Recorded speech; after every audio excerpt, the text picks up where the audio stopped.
It is no measure of mental health to be well adjusted to a profoundly sick society.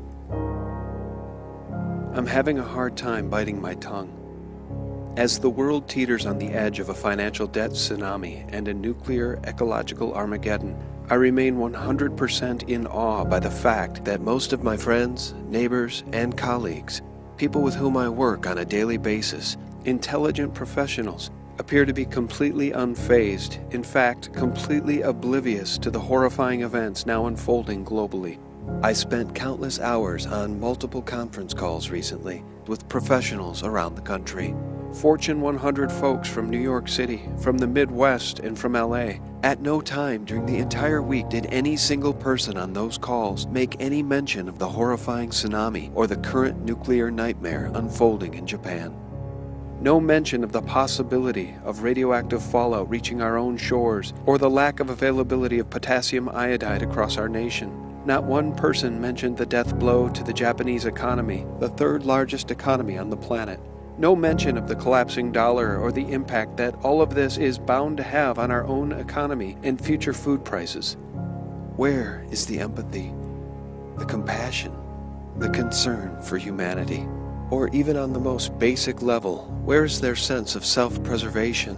It's as though these traits have been engineered out of the average detached American. And now this formerly honorable nation is unconstitutionally attacking Libya. A major attack led by the U.S. is underway against Muammar Gaddafi's air defense systems in Libya. Where is the resistance? If you are watching this video, you are the resistance. The majority has checked out. They don't care, and liberty breathes its last gasp.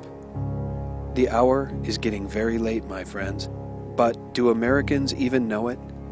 As John Williams of Shadowstats.com has written in his recent special report, the U.S. economic and systematic solvency crisis of the last 4 years have been precursors to the coming Great Collapse, a hyperinflationary Great Depression. Such will encompass a complete collapse in the purchasing power of the U.S. dollar, with no viable or politically practical way of balancing U.S. fiscal conditions and avoiding this financial economic Armageddon. The best that individuals can do at this point to protect themselves encompasses building a store of key consumables such as food and water, and moving assets into physical precious metals and outside of the U.S. dollar. And if you know people who still think it's not worry time, please note for them Chris Martinson's recent emergency alert titled Nuclear and Economic Meltdown in Progress. Chris notes in his emergency alert, quote, "I have not been this concerned since October 2008.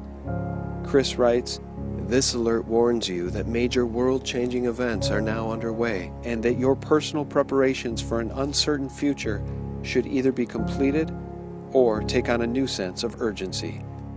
My friends, these are sobering times, yet so many of the people we know in our daily lives remain drunk on pop culture and nonsense. They do not recognize any of these dangers. For those of us who are paying attention and who are showing the appropriate level of concern for our fellow human beings, our neighbors, and our families, it can feel like we are living in the twilight zone. Friends, we must not lose faith, and we must not lose hope, but we must take heed. We must speak out, and we absolutely must prepare.